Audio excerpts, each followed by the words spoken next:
What is up, Raider Nation? It's your buddy Murph from Raiders Fan Radio, and you are watching the Raider Homer channel. Raider Homer, this is Monster Mash Ken. I just wanted to say you're doing a great job, man. It was a pleasure meeting you down in at the draft. Keep putting out the good work, man. We need more of you guys around to represent the Raider Nation right. And look forward to meeting you at a game next season, or this season. And yeah, brother, take care. Peace out. Raider Nation for life.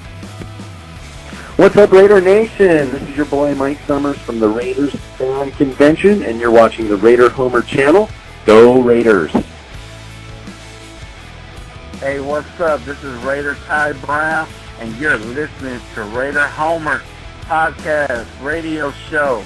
What's up, Raider Homer? Raider Nation repping good. What's up, Raider Nation? This is Black Widow, and you are watching the Raider Homer channel. Yeah, this is Captain Jack, and you are listening to the one and only Raider Homer here on his YouTube channel. Why aren't you here more often?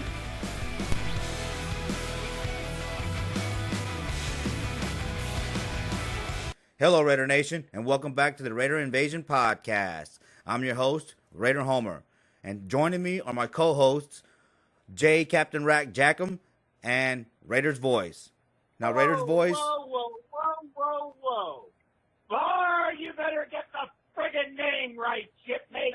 Oh, shit, what did I say? Captain Jack Rackham. J. Captain Jack Rackham. There you go. Get it right. There you go. All right, cool. So, Voice, you have been on the Superfan show, so you've been on the channel. This is your second time coming back on.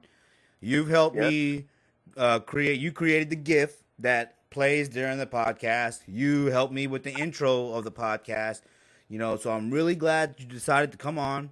You know, I want to make sure that you get your voice heard. You know, so I know that you're working on some more stuff from the channel. You know, did you want to talk about that a little bit? Yeah, well, first of all, I want to thank you for inviting me to your show, and I'm really excited. I'm happy to contribute, and yeah, we're working on some other stuff on my own channel, but for now, I'm just concentrating on the RIP podcast. Nice, thanks, man. It's a pleasure to have you. Captain Jack, you had a hell of a show last night. You know, you had some big names in the Raider Nation show up on your show. You know, so why don't you talk a little bit about that? Well, I always enjoy getting the chance to hit up onto the nation. I did a dual show last night. Normally, I'm only on YouTube, but because I missed my normal time slot on Thursday, I opened it up to Facebook as well to make sure that there would be some decent participation. And we had you, of course, Homer came on. Raider Bear made an appearance via the commentary. We also had Just When Johnny come on. We had, of course, my specialist guest, no offense, Homer, was Miss Angria Trask, who came in. None taken.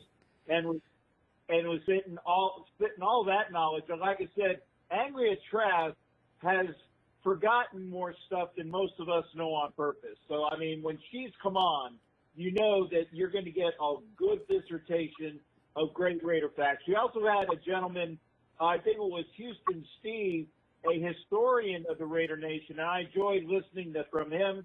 You know, with Ed Winchell, who's an old-time guy like me as well, you're going to get a lot of good sports information that you might not have ever heard. So if you're not listening to me on YouTube, shame on you. You know, it's fun. It's awesome that you bring up Houston Raider Steve, because he was on the first episode of the Raider Invasion podcast. Steve has been on the channel a couple of times. Yeah, he has a lot of information inside of his head. I mean, he gets worked up and he gets to going, and I mean, he gets me pumped up too. You know, it's hard to pull the reins back on that guy because he is ready to talk about the Raiders. So, yeah, shout out to Houston Raider Steve. I'll be seeing him in Houston when the Raiders come to Texas. So I'm excited about that.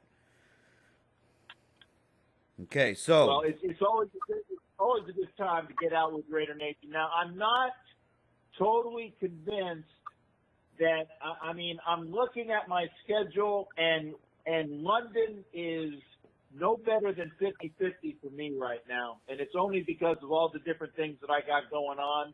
I'd like to say it's a definitive, but I mean, other than the Denver game, you know, I should probably be out for most of the other games. But again, I can't say it for a fact that London is going to be there, but I'm looking forward to being at least 12 to 13, maybe 14 Raider games this year for sure. nice. I'm booked for week 1 already. I'm booked for the Houston game.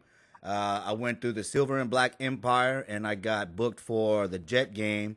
I'm just working on the last game in Oakland, which a friend of mine has season tickets, so I know I have access to those tickets. It's just a matter of getting everything in order as far as traveling. Now, Voice, the Raiders, they come to Arizona, right, this year? Are you going to be able to make that game? Yes, I am. That's going to be the second preseason here there in Phoenix. I live in Tucson, so that's only like a 2-hour drive, so I will be there for sure. I'm planning to go to the very first game, and if I don't make it, I'll probably make plans for the very last game, because that might be the very last game. Yeah. Unless Yeah, they don't finish the stadium, and they'd have to stay another year, so that'll be the last year. So we'll see.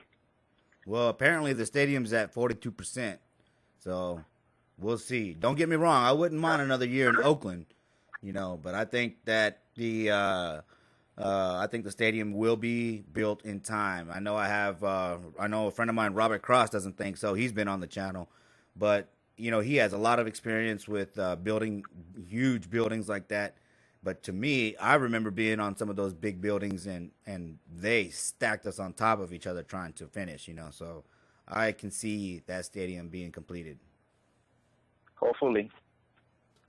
So I have not heard anything negative about any sort of setback of consequence. And normally you would hear about such things. Now, I heard that they had like a truss issue, which they put one of the girders down and they repaired it within a day and they threw it back up. So, I mean, I'm pretty sure that based upon just, and this is not wishful thinking, but I'm pretty sure that the Raiders are going to hit that mark, because remember, it's not just the Raiders playing there in 2020. It's the NFL draft being in and around that building in 2020, and that's in what, April or May of that year. So you got to be up to at least 85% of the building by then, and you know, with just basically maybe some of the niceties that they need to fix up later on. yeah, because you know, it'll probably be like Nashville, where you know they set up a stage close to the stadium. You know, and then the draft is, you know, held outside of the stadium, and they'll have like, you know, it's an event and, you know, next to the stadium and all that. So, yeah, that. You know, I'm gonna have to go to that. The draft was fun in Nashville, so I definitely have to go to the Las Vegas draft. Oh, I'm definitely looking forward to that. Oh yeah, are you gonna be able to make it to the draft, Raiders Voice? Hopefully, man. I try to make it this year. Unfortunately, I couldn't, but I'll try to go to Vegas for sure. That's actually a shorter trip, so we'll see. My hopes are up. Yeah, man. I hope to see you out there, dude. You know, you do a lot for the Raider Nation too, man. You got a good little fan base going. Your videos are entertaining, and you know you're starting to step up your approach too. You know, when you superimpose like Derek Carr's head and I think what was Patrick Mahomes' head, and they're doing the Crossroads guitar battle. You know, that was awesome, dude. Yeah, it's all about Raider Nation. Oh yeah, supporting, representing, and giving respect. So excellent. All right, so it's, you know, we've been through OTAs, we've been through minicamp now. You know, there's a lot of footage out there.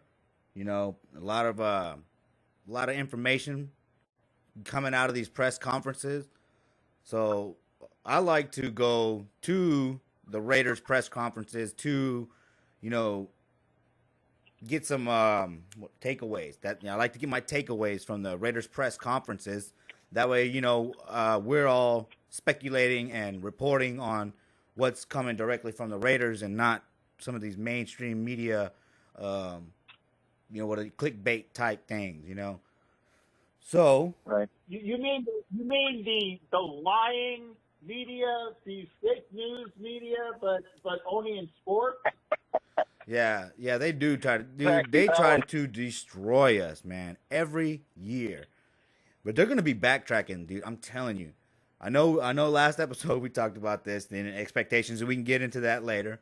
But they're gonna be backtracking. The mainstream media is gonna be backtracking because you know the Raiders are important to the NFL. It doesn't matter whether we're losing or winning. The Raider Nation is there. We're always traveling. You know, so they're gonna have to cater to us at some point. Especially when we start winning. So, yeah, I can't stand the mainstream media. I don't watch ESPN at all. If I watch anything on cable, it's NFL Network, you know. But even sometimes then, they kind of try to go with the clickbaity type kind of story. So I prefer to do what we're doing, you know, which is report and speculate directly to the Raider Nation from the Raider Nation, you know. I got here. I said at least the NFL Network, for the most part, is neutral. I'm not saying that they have to kiss our ass all the time, right? But at least they're neutral. Whereas ESPN, and that is spelled Bravo Sierra Papa November, by the way, they are just so vehemently anti-Raider. It makes one sick. Yes, I can't stand it. So let's go ahead and get into the press conference that came out 2 days, you know, after our last podcast. So this is going to be a little dated, you know, but, you know, it's always great to hear your opinion, Captain Jack, and I want to hear your opinion, Voice. So let's get into the first day of minicamp press conference with John Gruden. Now, one of the questions asked was like, what's the attendance like? And Gruden said that the attendance is, you know, it's been unbelievable, you know. So that to me, that's a good sign, right? Because we're not dealing with any holdouts or any distractions, you know, like we did in 2018. So everybody seems fired up. Everybody seems, you know, you take a look at the pictures, you know, everybody seems, their faces, you know, they had this intent, you know, this intensity, where, you know, they're practicing hard. And so it's nice to see that the Raider Nation or the Raiders, you know, are drama free so far, because, you know, this roster, you know, it could turn into a drama show real quick, you know, which is kind of interesting. What's going to make Hard Knocks interesting is that fact. So we can get into that later also. So moving on, right? What are some of your takeaways from the press conference? Well, John Gruden never met a microphone that he didn't like, and that's obviously something that everybody knows about. Every player in the world is of a Hall of Fame caliber. You know, this guy is the greatest thing since sliced bread, and if he played for the Bears under George Halas, he'd be in the Hall of Fame, and yada, yada, yada, yada, yada. I mean, obviously John is the biggest cheerleader we have, and that includes all of the wonderfully awesome-looking Raiderettes. John is a cheerleader, and I like that. And again, we probably need that as a fan base, because we've been kicked and put down so very often that we need to remember that we are a fabulously well-attuned franchise with the best participants and fan base there is. So I get it. But the thing is that John is not going to give put a lot of things out there that is going to be bulletin board material as of right now. And you mentioned Hard Knocks. I mean, it's going to be hard enough to try to keep I don't want to say secrecy because there's not really a lot of secret plays that go into Hard Knocks, but anything that would be like special that we could use is not going to be done in the preseason because of between what the cameras show and what you put on film in the preseason, there's going to be a lot of things that are going to have to be done after the tape stops for Hard Knocks, where that team is going to be on a serious incline of getting some, I want to say, special plays or some really decent things that can be employed within the first couple weeks. It's going to have to be done after the cameras stop rolling. I mean, that's a good point. You know, that could hold us back as far as, you know, the progression of our offense, you know. But at the same time, I mean, we have veterans, you know, at the wide receiver position. So, you know, I mean, I'm excited about Hard Knocks. But, yeah, now you got me thinking. You know, what about you, Voice? How do you feel about Hard Knocks? Well, going back to what Captain Jack just said, you know, John Gruden learned his lesson pretty good from last year. He got hammered left and right for being too honest and talking about a little bit more than what he needs to, you know, say out to the media.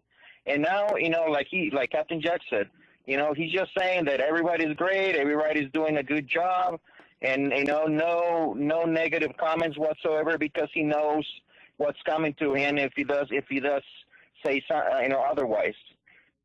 And so I just think that sometimes the press conferences are kind of boring because it's all about the same questions, same answers. But, you know, it seems everything's positive, but, you know, Gruden is just telling the media what they want to hear.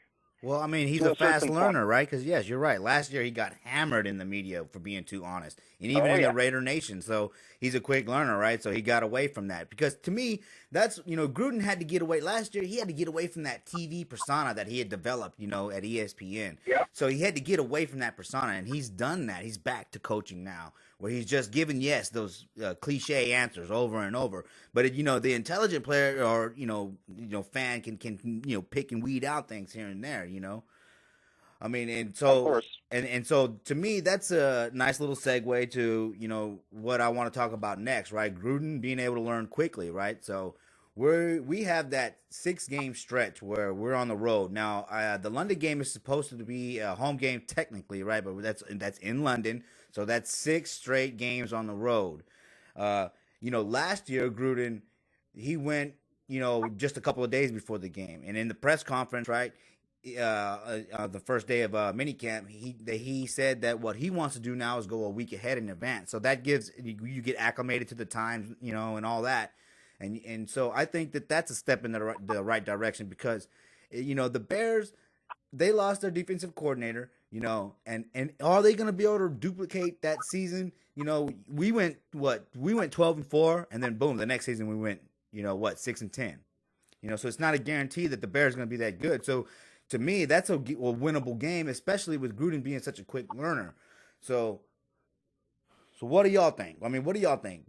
I know that, you know, Cap, we discussed this a little bit, but, you know, Raiders Voice, I haven't heard your opinion on that 6-game road streak that we got coming up within the first 8 weeks. I think that whoever came out with that should be shot in the head, first of all. I think that is totally unfair, you know, because we have the toughest schedule, and we're going away from, you know, for at least 5 to 6 games. And not only that, we're going to be in 3 countries. You know, they're going to play here in the U.S., a preseason in Canada, and now they're going to go to England. So, I mean, I don't know what's really going on behind the scenes. I don't know. This is kind of like a part of a deal that the Raiders made so they could get the approval to go to Vegas. Because if you think about it, you know, you don't really think about it, but they have to make deals with other owners to get the votes to go to Vegas. And the NFL, you know, came in and made a deal with the Raiders. So, you know, I don't think it's a coincidence that every year we're going either to Mexico or now we're going to to England, and it's everything happens for a reason, and I think this is a part of a deal that they made behind the scenes, and they're agreeing to all this. If I can interject on that, actually, it is part of the deal for teams that give up.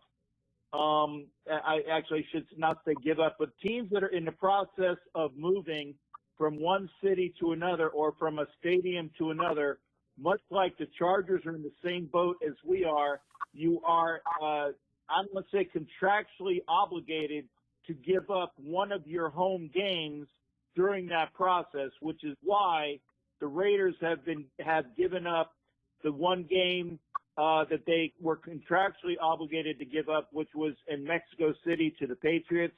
They gave up the game last year to the Seahawks in London, and this year they're giving up a home game to the Bears.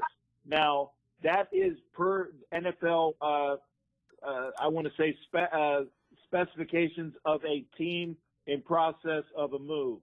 And I would say that the game that the Raiders are giving up in the preseason is actually on Mark Davis and not the NFL. In fact, that he doesn't want to pay the X amount of money to the stadium for that game, and that he would rather go someplace else than give up money to that stadium on the short-term lease. So that is on Mark Davis. So that's not on the NFL. What's on the NFL is the fact that they and it's both. I'm sorry, the gentleman that came out with the scheduling has said, and I'm gonna not directly quote, but paraphrase what he said earlier when the schedule came out, that if he would have had a little bit more time, he would have done it again, because not only did the Raiders get screwed with 6 weeks away from home based upon the way that the London schedule turned out, but also the Buccaneers got a raw deal. It's about the same thing. They're about away from Tampa for 6 games straight based upon their game in London as well. So he said that if he had his druthers, he would do it again. So probably the remarkably an admission of, hey, we screwed up by the NFL, which, as you guys know, usually comes on the Monday after they screw us in the game and said, we're sorry, we kind of screwed up on that, but yeah, here's a letter from us, and just deal with it and suck it up. Well, I mean, yeah, the NFL is going to have to make some adjustments because they really did muck it up, man. But I mean, back to Hard Knocks. I mean, that's going to make great, that's going to make great stories. I mean, you're going to see great things coming out of that. I mean, we get an inside, right? Because the Hard Knocks goes through preseason, doesn't it? Yeah, but that's not going to benefit the Raiders. That's not going to benefit the Raiders. That's good for the show, but that's bad for the Raiders, because not only we have to, be away for 6 games, have the toughest schedule, being in 3 different countries, but we also have to deal with cameras and not, players not concentrating and dealing with the stuff that you don't really need to deal with. So it's kind of like everything's pouring on the Raiders, if you think about it. Well, they know how to deal with the cameras, man. Like that's what I mean. I'm kind of excited about Hard Knocks. Of course, yeah, they're gonna have to develop their plays afterwards, but back to the press conference, right? They asked Gruden about that, and he said, "Yeah, I'm not going to talk to my brother anymore." Kind of almost foreshadowing it. Do you think he's going to talk bad about the NFL for deciding to go with Harvard, because they're the ones that make the decision, not HBO. The NFL make the decision, and then Hard Knocks where it goes wherever the NFL tells them to. So it's something that it's not good for the Raiders. I mean, I'm excited too because I want to watch them, but if you think about it, it's not good for football in general. Well, here's the thing. It's a sport. It's not a show. Yeah, well, that's the thing. HBO and the NFL are contractually their specifications for the show, and that an NFL team cannot say, hey, I don't care what you say, I'm not doing the show, because contractually it is between HBO and the NFL, with the NFL dictating who can be a participant on the show. So if you are in the playoffs the year prior, you're exempt. If you have a first-year coach, you're exempt. If you've been on the show within the last, I want to say 3 to 5 years, you're exempt.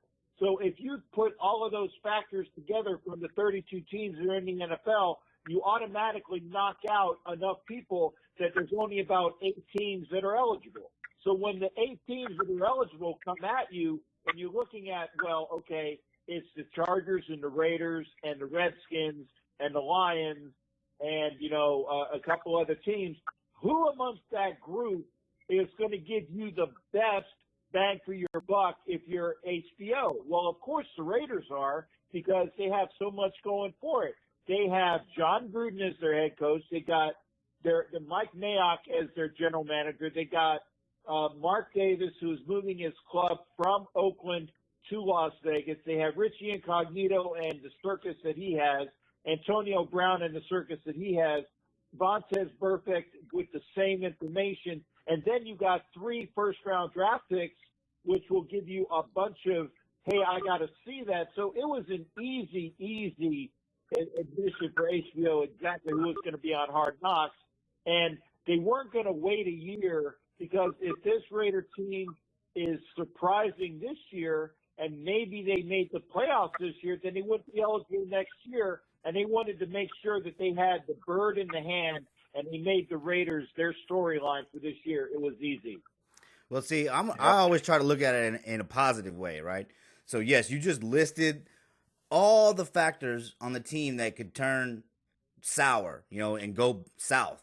But what if, none of that happens, and Richie Incognito and Vontaze Burfict end up becoming buddies, and all that is Incognito going to melt down? Is Burfict going to melt down? The relationship between AB and all that. What if all that gets laid to rest through the Hard Knocks? We're the Raiders. What if all that We're gets the Raiders. We're never drama free. There's always something going on. That's why it's so attractive for all those players to be with the Raiders. It comes out natural. Yeah, but it won't happen. There's no drama right now in the team. That's what I mean. This team seems like it's poised to prove that all the stories or all the angles that the media is trying to take on the team in a negative light, it could prove all that wrong, and then we can move on. Yeah, that's true. And we can move on into the season, and it could even build solidarity within the team, knowing that they survived all this, and that, and of course, yes, they can play with the camera and they can show. It's fun watching that. That's why I like watching those mic'd up videos. They know how to handle that. All those coaches are getting mic'd up. All those players, most of those players getting mic'd up. There's cameras on the field during practice all the time. It's nothing new. It's just going to be on HBO. That is true. So, I mean, that's why I'm looking at it in a positive way. It's like, if we can get through Hard Knocks, right, and without any drama, man, it's going to be a positive. Well, the other thing you got to remember, too, there are players that have been on Hard Knocks before. Vontaze Burfict, when he was with the Bengals, has been on Hard Knocks. And that, it's like you said, if you can get through with the cameras, and you better be able to do that anyway, it's something that you can make as a positive experience for you. I agree. You get through the show and you go forth and multiply, and then you just have to worry about your season and you go from there. And I think that, again, it's all in what you make of it and go from there. And the fact that since the NFL has control over what team is, like, think about it. Al Davis feuded with the NFL for so long, and it hurt us for a while, right?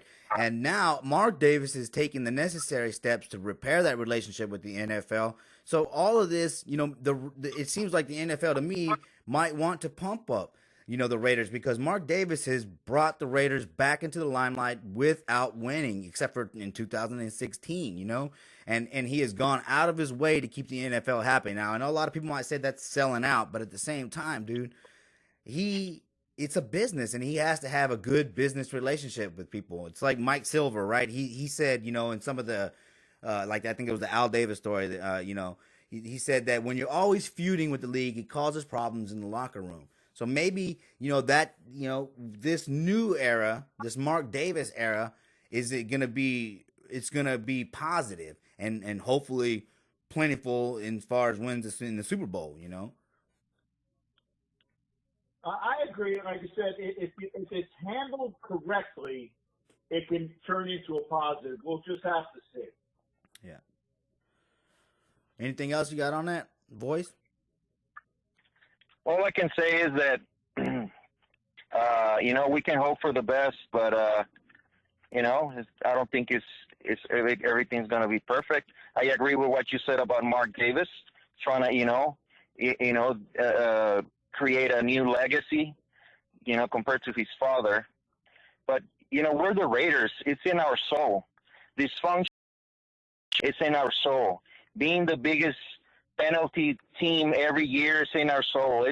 It's part of us. We are the rebels. But winning was a part of us too, dude, and we haven't been doing that. So it's time for a change, Yeah, that is true. And and before, when we used to win a lot, all that stuff would be, it was okay. Right. But since we don't win anymore, now everything's emphasized. Everything that we do is, it's being seen with negativity.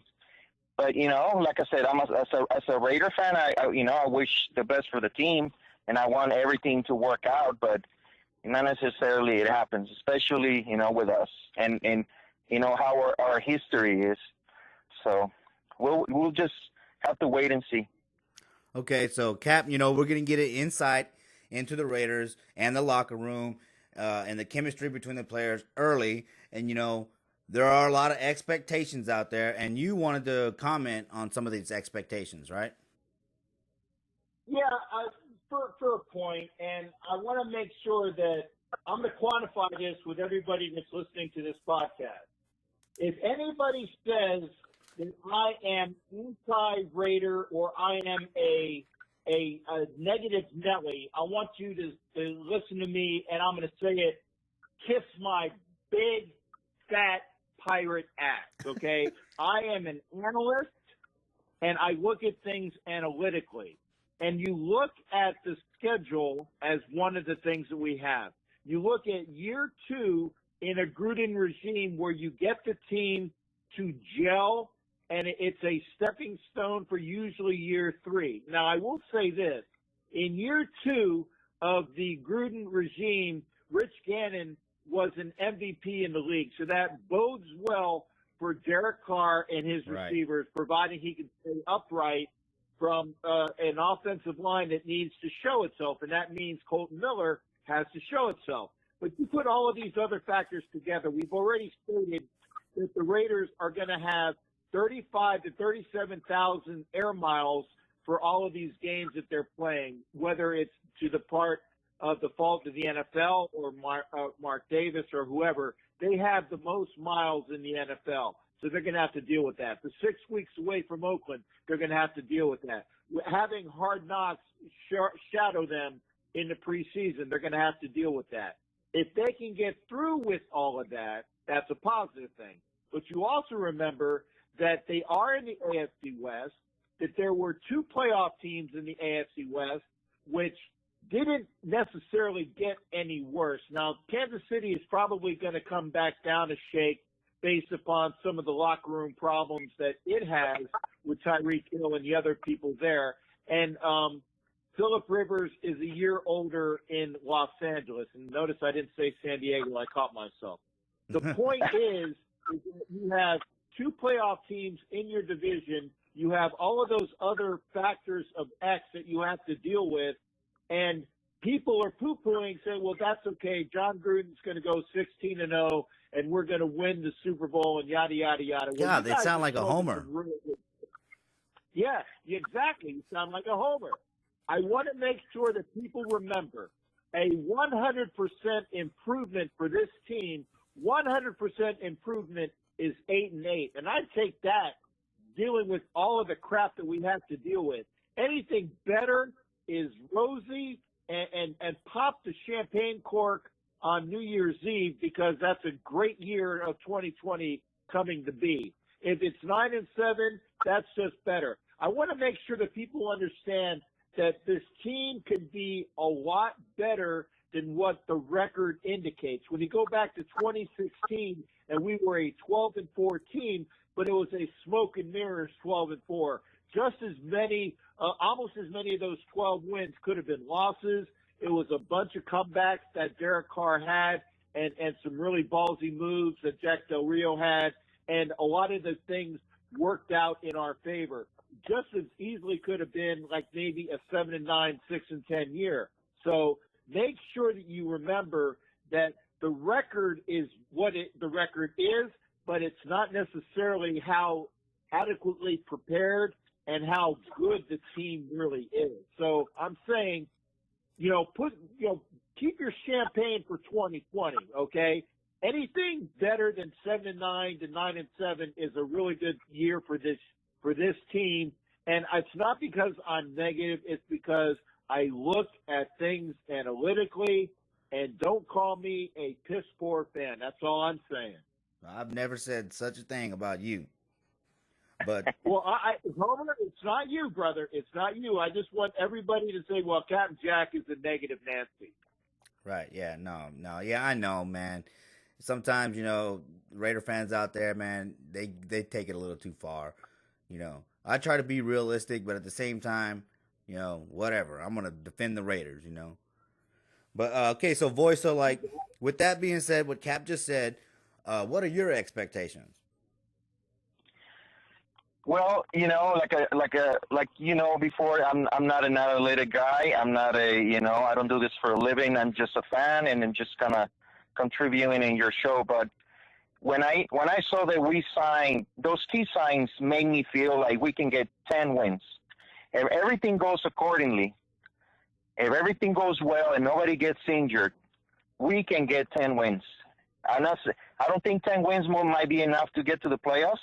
Maybe a wild card spot. Who knows? But I think we can have a winning season for the fact that Derek Carr is a very accurate passer. But accurate passers need some time to throw the ball.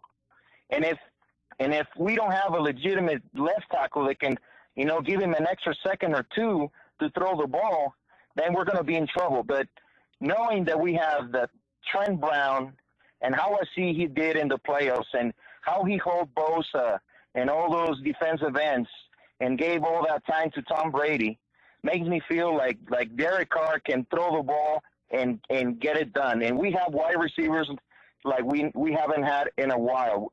Williams from the Chargers, that guy is a steal, I think.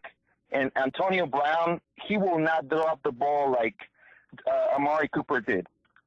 So having said that, all Derek Carr needs is the O-line to hold a couple more seconds so he can throw the ball. And believe me, if the O-line is as close as the O-line we had in 2016, we're gonna bomb a lot of teams, and we're gonna start scoring 30 points each game. It makes me feel like even if we have a bad defense, I think we can outscore the other team as long as we have a solid O-line. Derek Carr can get it done. We just need somebody to protect them. And if Miller doesn't get it done on the left side, they can switch him to the right side. Brown can come back to the spot that he had when he was with New England last year, and I think we can get it done. That's pretty much what I feel. I say 10 wins is possible, but, there's a lot of variables that goes through the season. Somebody can get hurt, or there might be some drama or suspensions. But I think if everything goes accordingly, we can have a winning season. I truly believe it, and not just as a fan, but I just see it as common sense, because the players that we got, I think it's like a major upgrade from last year and the year before. So we'll see. We'll see what happens. Damn, Cap, you're surrounded by a bunch of homers. Well, no, and you know what? I say things, and that's a good take, man. I'm not saying don't think negatively. I'm just saying measure your expectations with the things that we have to deal with already. And if you do that, you'll be pleasantly surprised no matter what the record is. Just make sure you continue to see improvement from the team and that you can bank on a better year this year and a much better year next year, and that's barring unforeseen injuries. That's the key. All right, cool. So, a glaring hole, right? You're talking about how, Voice just talking about how we signed some big players, but a hole is at the tight end position. We don't really know what Waller is going to be. Of course, Gruden, speaks highly of him. And, during the press conference, there was a lot of mention about him being versatile, and he's being impressive, but again, like Cap has said in the past, Gruden even said, though, we need to see everybody in pads. So what are your guys, what are your all's takes on Waller? Go ahead, partner. Voice. Well, to think about it, I mean, he's got a lot of issues. I mean, he's got potential, but I was looking into his record, and he's been suspended, and he's been like going off and on. So we need more, to see more stability from the guy before I can even say that he could do, great. I mean, I don't really expect much from tight ends, honestly, from what we have. All of them have potential. That's what they're in the NFL. But we don't have tight ends like like Gronkowski, for instance, or other ones that can get it done no matter what. So I think that because we're not as strong as on the tight end position, because all we see is potential, but that doesn't guarantee anything. Gruden might end up just concentrating on wide receivers and then, using the tight ends, to block and do other things, like they did with Lee Smith. But I'm not really excited about any of the tight ends that we have, to be honest. Cook is gone, so I don't know. I don't see anybody right now that can really step up. So, but until they, until everybody starts playing, then we'll see if somebody, gets up ahead. But before that, I don't know. It's a big question mark for me. So Cap, you've asked me in the past what I thought about Foster Moreau. He was also mentioned in the press conference, and Gruden was pleased with him. So with Waller and Moreau being our tight ends, I mean, how do you see that battle shaping up? Well, I think that Gruden got a definitively really good player in Moreau. He was underutilized at LSU. He was in a lot of the positive plays. Obviously, LSU is more of a running team, and in that respect, he was asked to be more of the, I would say, kind of like a Lee Smith role, occasionally catch the ball and block his ass off. And when he did catch the ball, he did have a couple of touchdowns with LSU, and he was one of the reasons why they were as competitive as they were in the SEC. I think he was a very good draft pick, and he will eventually be groomed to take over a much larger role for the tight end. Now, behind Waller, there's a lot of question marks, but if you remember, Gruden in his offense has made tight ends that are no-name tight ends look really good. I mean, prior to coming to the Raiders last year, or the year prior, Cook was a guy that was basically, I would say, bunch of potential, but never really had lived up to it. And then he broke out. Now, granted, it was a contract year, and he got paid. Now, Gruden is, as far as their backup tight ends with Paul Butler and Derek Carrier, they have a lot of capabilities there.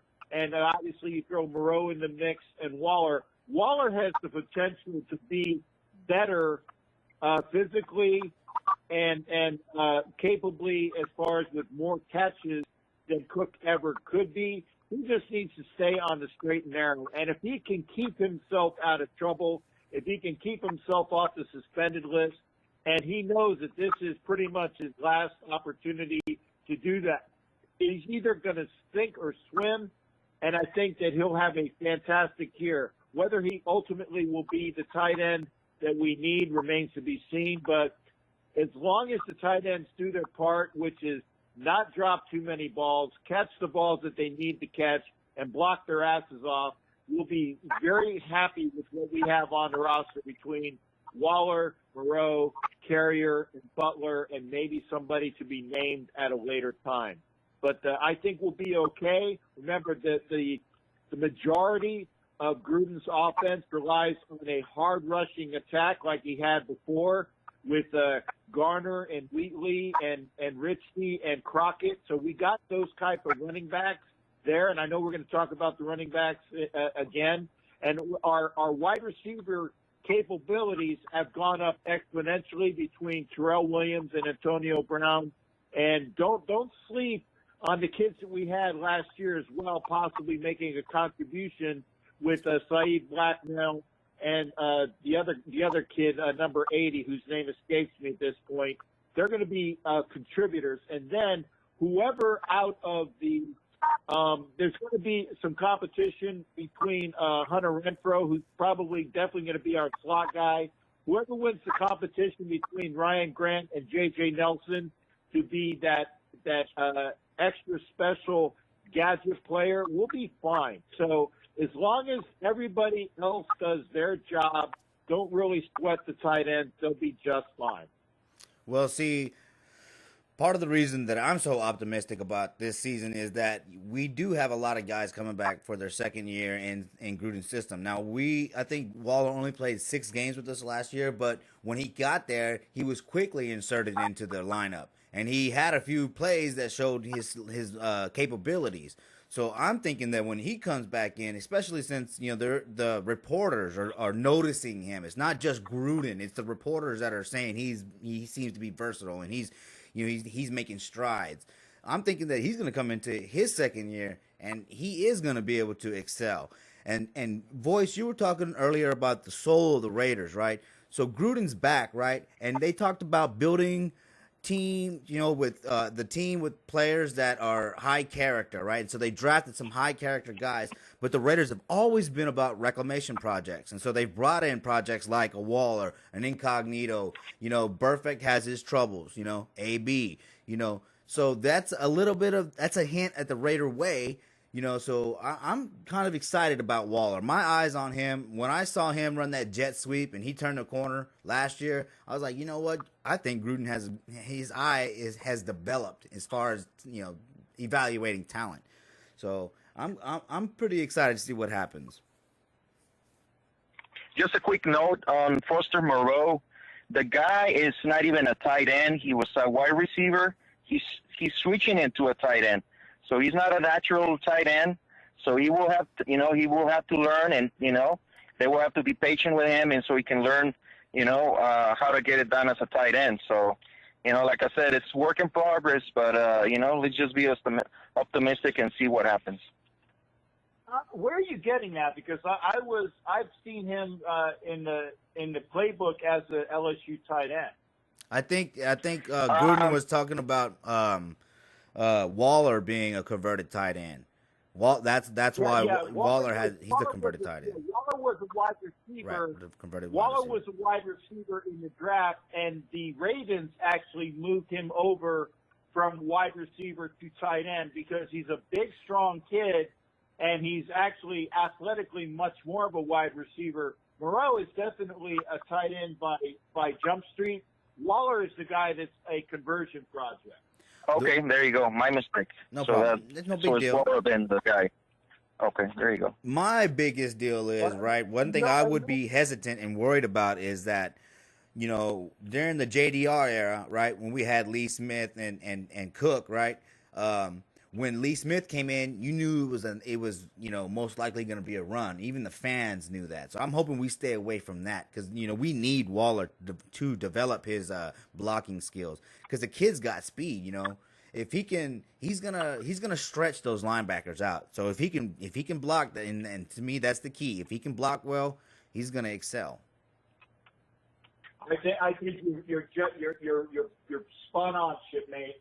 As long as he doesn't screw up, and make penalties and learn the position, we'll be just fine.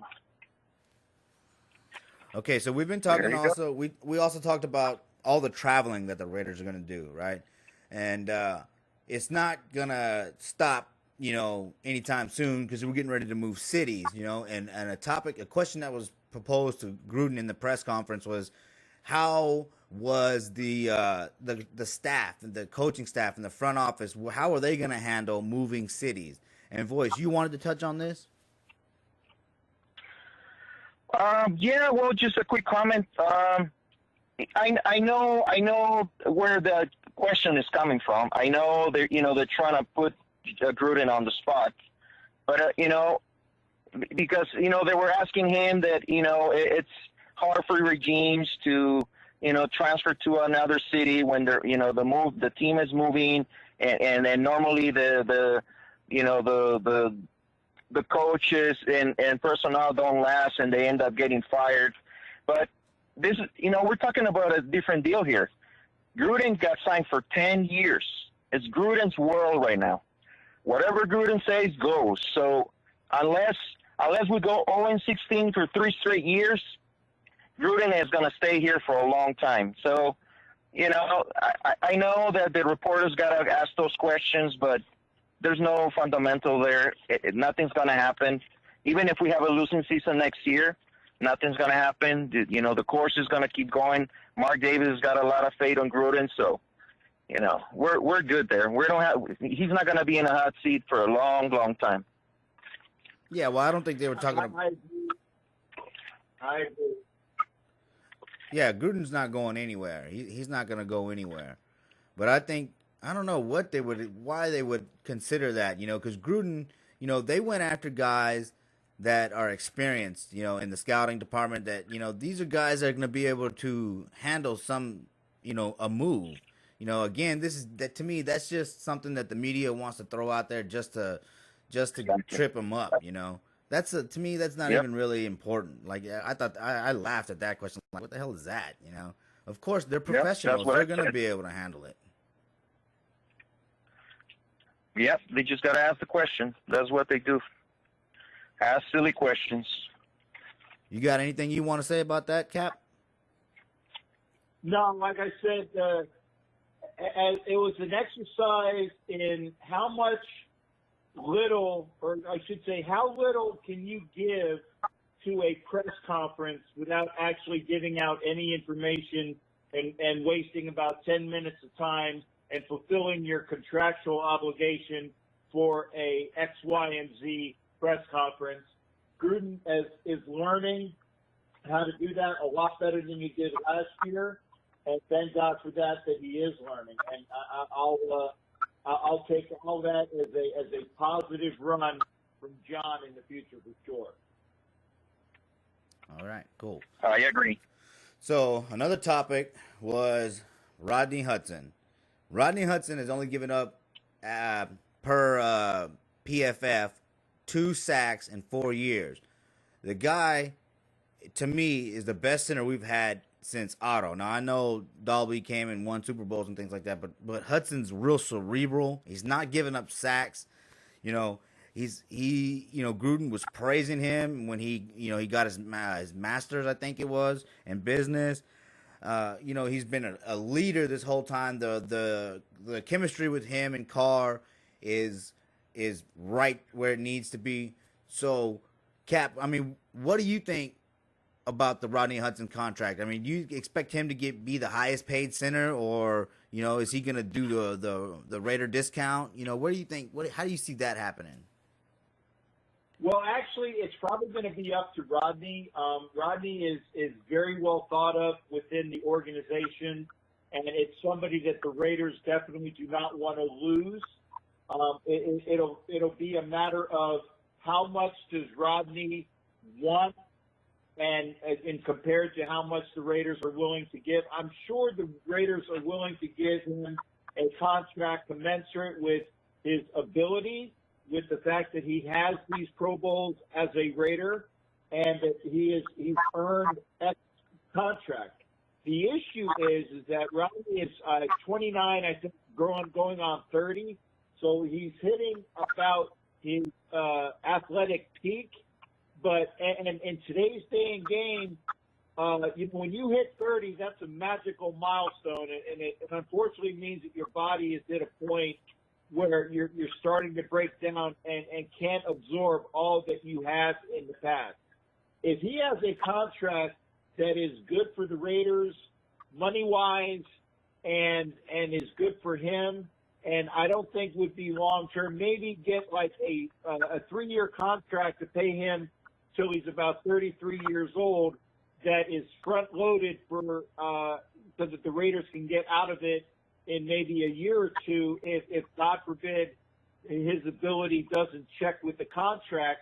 I know he's deserved it, and it's just a matter of if the Raider front office can make the contract work, and he'll be worth it. And I think that he has definitely proved himself into getting that contract for his ability. And Raiders voice, where do you stand? What do you think Rodney Hudson deserves? I'm same with Captain Jack. I think he's 29. He's not going to get a 4 or 5 year contract. I think he might get a 3-year. They'll give him all the money up front, and then in 2 years, if he doesn't perform like he's been performing, he's going to be waived or traded. And I feel for him. He's the best center in the NFL, and he didn't go to the Pro Bowl last year, which is a travesty. I think it's very unfair. I think it's just because we're the Raiders, and a lot of times it doesn't go our way. But I like the guy. He's not a troublemaker. Like you said, he just allowed a couple sacks in so long. So he deserves his money. I think he's going to get paid. How much is he going to get paid? I don't know. But, I think it's going to be up to a 3-year deal. And it shouldn't take too much time to get that contract done. So we'll see. Well, yeah, apparently Mayock is in negotiations with his agent. Now, as far as his age, we just signed a 36-year-old Richie Incognito, so I don't think the Raiders are going to be too concerned. Deal. Yeah, but I don't think the Raiders are going to be too concerned about Rodney Hudson's age, dude, because the guy, if he were to take a step back and allow 2 sacks, I mean, that's still high caliber play. He was all pro second team last year. True. I'm just a little worried, though. I mean, I'm hoping because these contracts, they get bigger and bigger and bigger every year. Of course, the salary cap is growing. Next year, it was raised in this year, and it'll be raised next year, I think. So, I mean, but oh man, that's something that could really hurt us, man. But we're in no position to lose Rodney Hudson. So, I mean, it's like, man, it's a double-edged sword right there. But I really like Rodney Hudson, and I hope we do get him. But I kind of hope he doesn't try to break the bank, because that threw a kink in 2018. When some of those players were trying to break the bank. I think he'll get a contract commensurate with his worth that will be worth it to him. I haven't heard anything about Rodney Hudson stating that he is that he is going to break the bank. I think that providing that he comes to something that is good for the Raiders and good for him, that we're going to work it out, and he's going to stay with the Raiders for as long as we can get it done. I certainly hope so.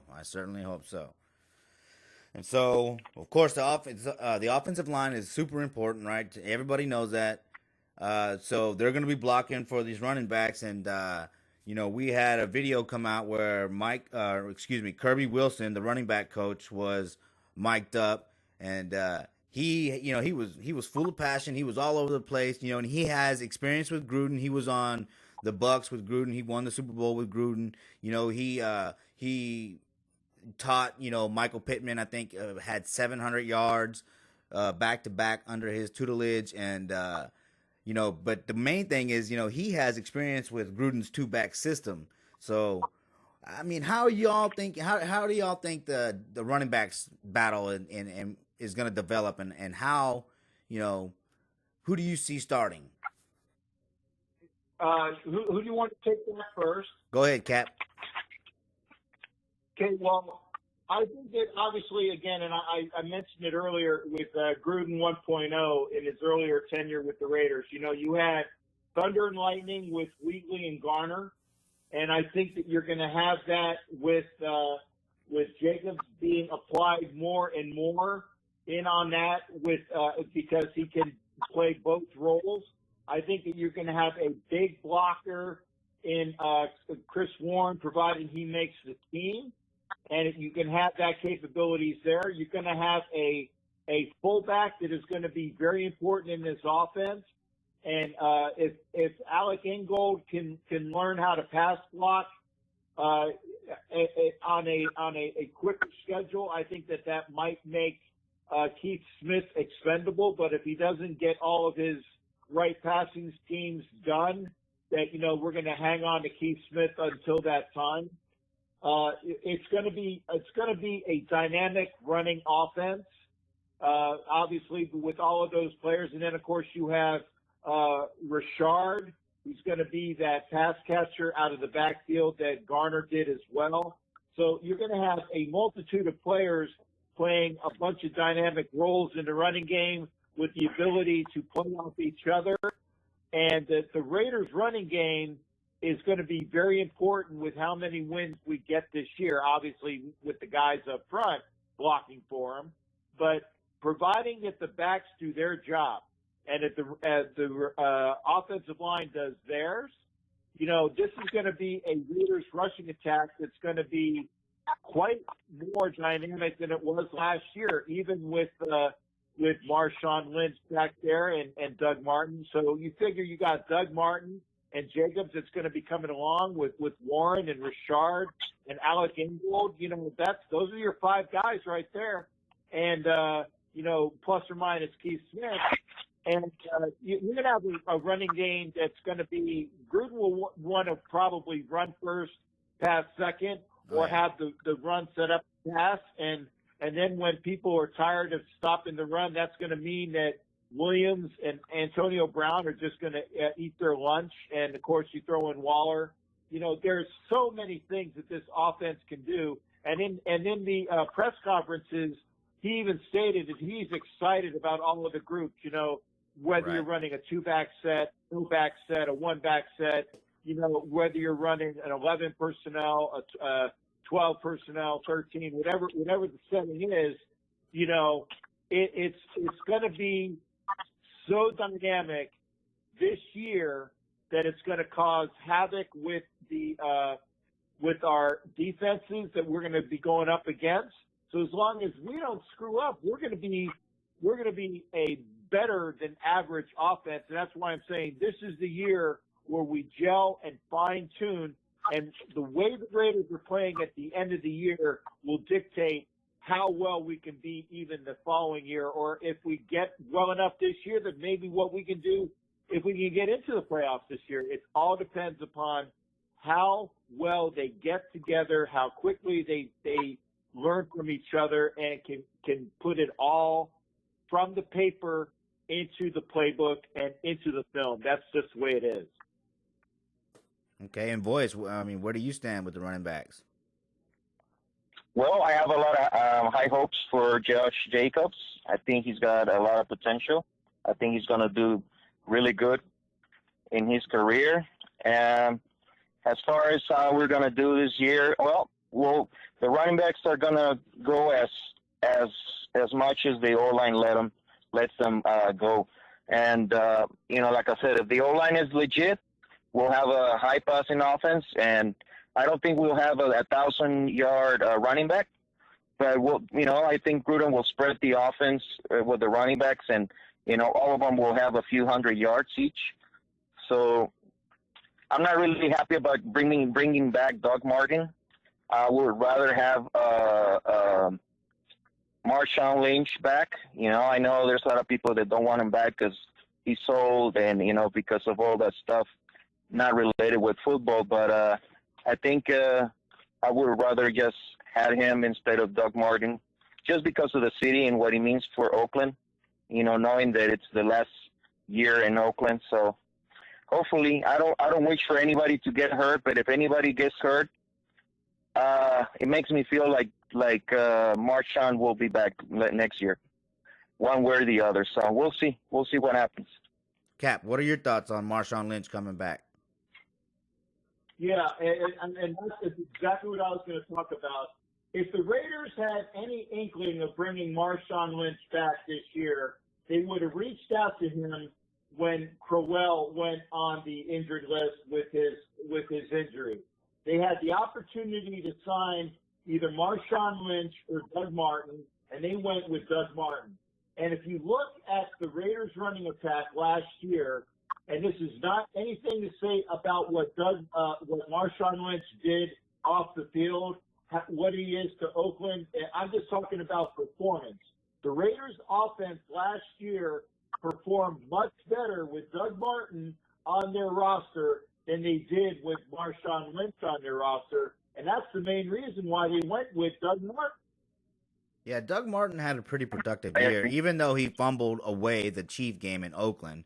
You know, he had a pretty solid year. I mean, my take on Marshawn Lynch, man, that guy is such an entrepreneur. He doesn't have time to come back to the NFL. I mean, I'm not sure, you know, how serious that groin was. Maybe it was, you know, maybe it was serious and it did require surgery. Maybe they just took him off put him on injury reserve and gave him the surgery just so, you know, knowing that he was going to retire. You know, but he's doing so much more inside in the Oakland community. I don't see him coming back. And really, I think that he let the NFL know and the Raiders know that he wasn't coming back when he lit that joint on Al Davis's torch. You know, he did do that. I saw some of the pictures. I know that they came back and say he didn't do, but he was holding something up to that torch, and it looked like a blunt. I mean, I just don't think he's coming back. He did do it. But and so for me, Josh Jacobs, you know, he was drafted in the first round. He's the starting running back. Yes, we had to sign, you know, Doug Martin after Crowell got hurt.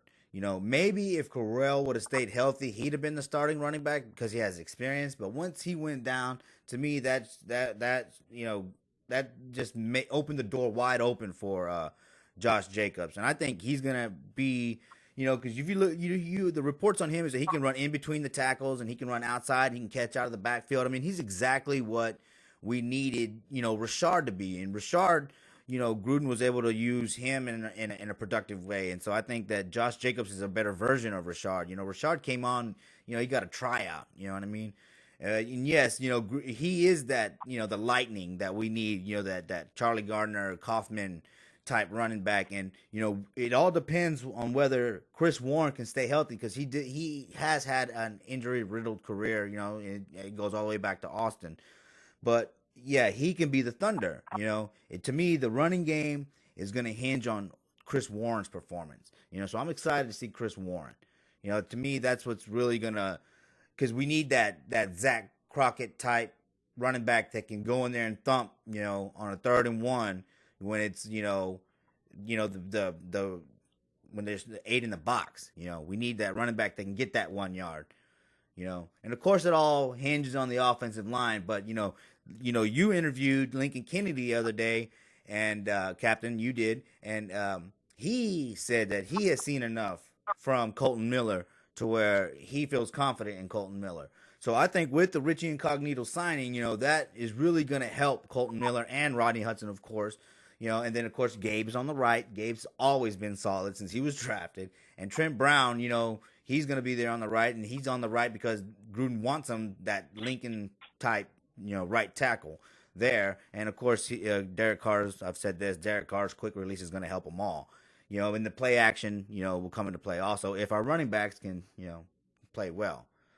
So let's hope for the best, right? Because, yeah, you know, because Gruden, if you go back to the old days, Gruden loved to run. That's why, you know, the offense looked so different in 2002 when Gruden was gone and Gannon went for the MVP because, you know, he was just chunking the ball everywhere. But, you know, Gruden loved to run it. Like when we beat Tampa Bay the year before the Super Bowl, man, you know, Wheatley and Kaufman, they went off on the Bucs on that awesome defense, you know.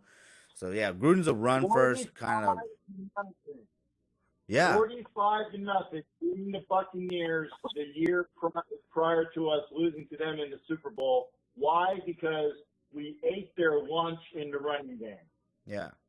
Yeah. Gruden loves to run the ball. It's, it's old school. It's that 1998 style football, where you can eat up the clock, because that keeps your defense, that keeps your defense on the sideline. It keeps the opposing team's offense on the sideline. They can't score if we're running the ball all over the place. You know what I mean? And our defense is getting rested. So I think that's going to be that's why they drafted the running back in the first round. A lot of people were saying, man, you don't draft a running back in the first round anymore. You get him in the third round.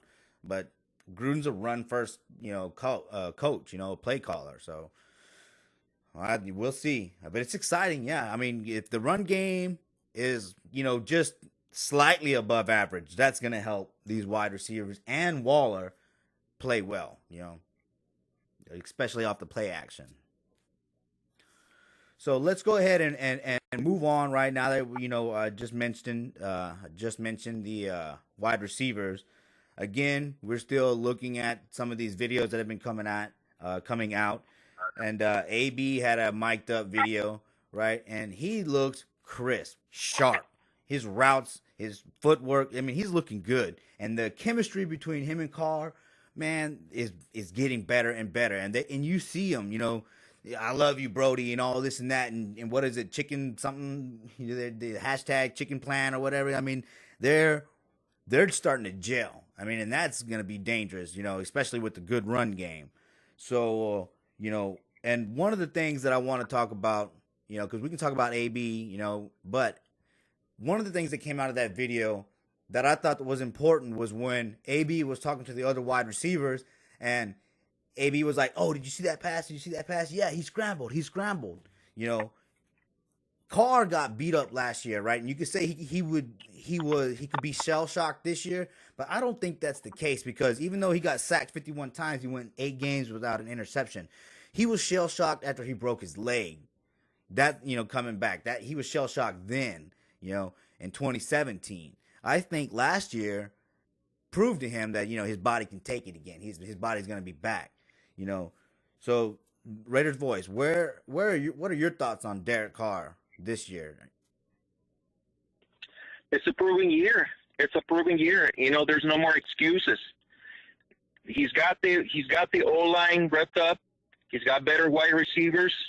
He'll have more time to throw. He better not throw interceptions, or, we're going to start talking about, getting rid of him next year. But I think he's going to do good. I think he's got what it takes. I think he could be an MVP caliber quarterback if he's got the time to throw the ball. And we saw in 2016 when we had the second best O-line in football. And I feel like we can get up there again. And like I said, as long as the O-line hits all right, everything is going to work out better for Antonio Brown, for Derek Carr, for everybody else. And I think the defense is better, but I'm not really paying attention a lot on defense. I think John Gruden wants to outscore the teams. That's why he invested so much on offense. So, it's all about Derek Carr taking care of business. As long as he can get it done, which I think he can, everything's going to be fine. If the O-line starts struggling, somebody gets injured or something happens, and then if he starts getting sacked and Antonio Brown doesn't get the ball as much as how he used to get it in Pittsburgh, then, we're going to have a problem. But I think the O-line is solid enough to give Derek Carr a couple more seconds, and then as long as Derek Carr has the time to throw, he will get it done. So I'm optimistic, but fairly optimistic, as long as everything goes accordingly, of course. And Cap, where do you stand, or how do you see Carr playing this year, given that the chemistry is growing with AB? Yeah, and I tell you what, there's I think Angria Trask said it best the other day when we were talking about the receivers. We have not had a group of receivers on this team as good since the retirement and the getting rid of Jerry Rice and Tim Brown. we haven't had receivers of that caliber on this team since then. With Antonio Brown and Terrell Williams being 1 and 2 on this team, with the possibilities of the other kids getting that much better. And it's, by the way, it's Marcel Aitman. I had to figure out who the hell I was talking about. Between Aitman and Blacknell, and again, the other kids that we got, this offense can be astronomically better. And I foresee that if Derek can get back to the way he was in 2016 prior to him breaking that leg and having a campaign where he was a candidate to be the MVP of the league, this team can do all that it needed to do in 2016. It's just going to be tough playing the people that we do and putting it all together. It can be done. The capabilities are there, but just, it's going to be up to Derek Carr and the offense to fulfill their capabilities. If they do it, this can be a over 500 year, or if not, then this is just a building block for next year. And I say it all depends upon how well this offense can put people away, and obviously how much better the defense is in stopping the other team. If you have a strong running game, right, you keep the defense off the field. You pass when you need to, and you have the capabilities there to take people and just blow the top off the defenses. The capabilities are there. It's just a matter of implementing the playbook to the degree that we can do it. Yeah, see, well, what has me excited about the developing chemistry between the two is that Derek Carr, if you take a look back at, his career, his first security blanket was James Jones, right? And then his next security blanket was Crabtree, and then it was Cook. But AB is gonna provide that blanket for him too, and AB can sit down in the hole, he can get over the top, I think that that's gonna be a special relationship, and that's gonna allow Carr to get back to that MVP status, that he was in 2016. It's AB, yes, there could be the drama factor, right? If he doesn't get the ball, but remember, him and Roethlisberger, they didn't have a good relationship, so he might have been on edge the whole time, but Carr and AB have a good relationship. They're both family men, they both have passion for the game. Of course, I'm sure Roethlisberger has passion for the game too, but they seem they're on the same page, and to me, that's very important. That's what I'm seeing in these mic'd up videos, is that Carr and AB are on the same page, to where if the run game falters a little bit in a game, AB can open it up, So, I'm real excited. I know I talk about Carr a lot. I even earned a top fan badge on his Facebook page. I'm a huge Derek Carr fan. I'm anticipating him becoming the greatest Raider quarterback of all time. So, my hopes are high. Well, we just got to see it from the man himself. Yep. And I think, as far as the prove it year thing, the prove it year theory, you saying if we go 8-8, right, that's 100% better. We're 100% better, right? If we go 8-8, Derek Carr throws 25 touchdowns and 15 interceptions with 3,800 yards, is that a bad year? You know what I mean? Are we going to have to go through all that, get rid of Carr shit again? I don't think so. I don't think that Gruden came back to draft, a quarterback and try to develop him. They will eventually, you know what I mean? But I don't think so. I think Carr finishes his contract no matter what. We'll definitely see. I certainly hope to see it. Yep. That's it. We shall see. We shall see. All right, guys. Well, thanks for your time, man. I really appreciate you guys coming on to the Raider Invasion podcast. You guys have been helpful to me in the progression of this channel, and I can't thank you enough. So thank you. Well, thank you for having me on. And the gentleman that we were speaking with, again, who was, I want to make sure I get the name right. It was Raider who? Oh, that's Raider's Voice. Raiders voice again. Yeah, he was Carter, the one. It's a pleasure to meet you virtually, and I look forward with any sort of participation that we can have together. It's good to have a fan that knows things as you do and can separate fandom and all the other things that you do. And I appreciate you and thank you for being you as well with Homer. And hopefully I can get you to hook me up with some gifts that I can use on my page as well and make it a fun page. Of course, with my pleasure. And it was nice to meet you. I'm very happy to contribute to the show. Like I said, I'm just giving my blunt opinion. I'm not an analytic guy, and I